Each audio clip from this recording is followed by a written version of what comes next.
Amazonian मेंढक का जहर पीने से एक एक्ट्रेस की मौत हो गई है, लेकिन उनका मकसद अपनी जान लेना बिल्कुल नहीं था। अगर वो आत्महत्या नहीं करना चाहती थी तो फिर उस एक्ट्रेस ने मेंढक का जहर क्यों पिया? ये सवाल सबके मन में जरूर आया होगा। आइए डिटेल में जानते हैं कि इस मेंढक के जहर के बारे में और इस एक्ट्रेस के बारे में जिसने ये जहर पिया। हेलो नमस्ते, मैं हूँ आपकी होस्ट नेहानंद और आप देख रहे हैं जागरण वीडियोस।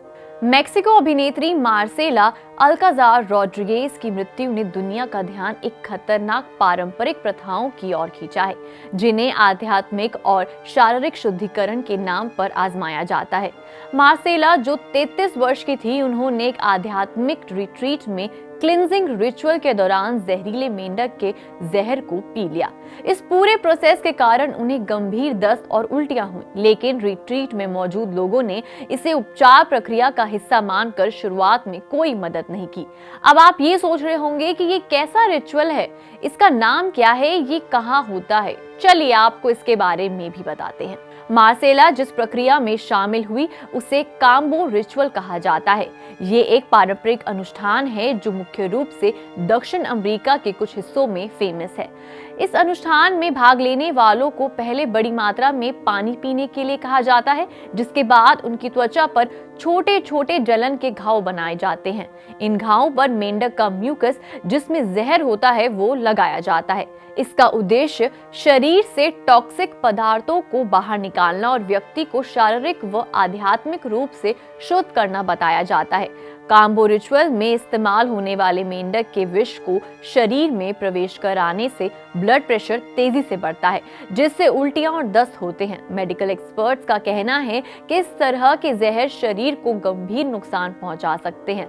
इससे दिल की धड़कन तेज हो सकती है, ब्लड प्रेशर खतरनाक रूप से बढ़ सकता है और यहाँ तक कि व्यक्ति की मौत भी हो सकती है। इसी रिचुअल में भाग लेने के बाद मार्सेला को गंभीर दस्त और उल्टियां होने लगी। हालांकि ये अनुष्ठान में भाग लेने वाले लोगों के लिए सामान्य प्रक्रिया मानी जाती है, इसलिए वहां जितने भी लोग मौजूद थे उन्होंने इसे गंभीरता से नहीं लिया। जब उनकी स्थिति बिगड़ने लगी तो उन्हें अस्पताल ले जाया गया, लेकिन इलाज के दौरान एक्ट्रेस की मृत्यु हो गई।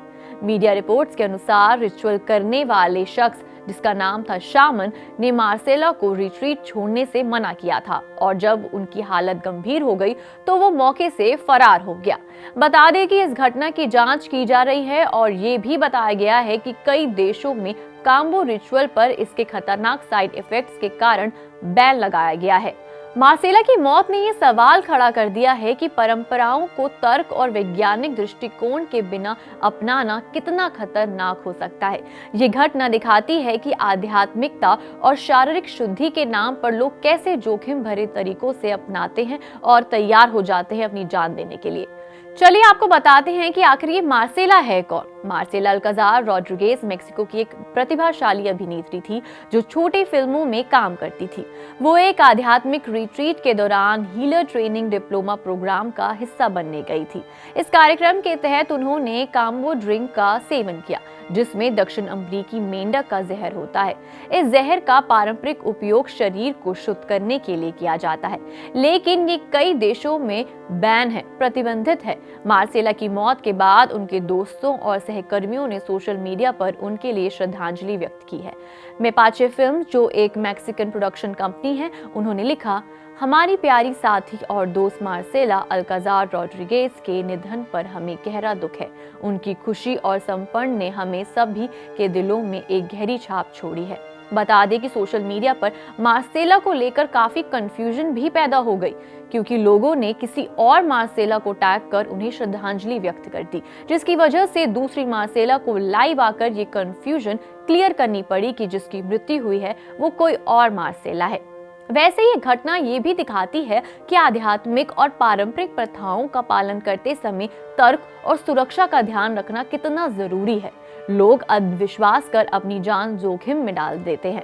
काम्बो रिचुअल की लोकप्रियता हाल के वर्षों में वेलनेस ट्रेंड के कारण बढ़ी है। लोग इसे मानसिक और शारीरिक शुद्धिकरण का तरीका मानते हैं, लेकिन इसके परिणाम जानलेवा हो सकते हैं। ये घटना सिखाती है कि विश्वास और परंपराओं को अपनाने में हमेशा सावधानी बरतनी चाहिए। यह आवश्यक है कि लोग ऐसे अनुष्ठानों में भाग लेने से पहले उनकी सुरक्षा और प्रभावों के बारे में जानकारी प्राप्त कर लें।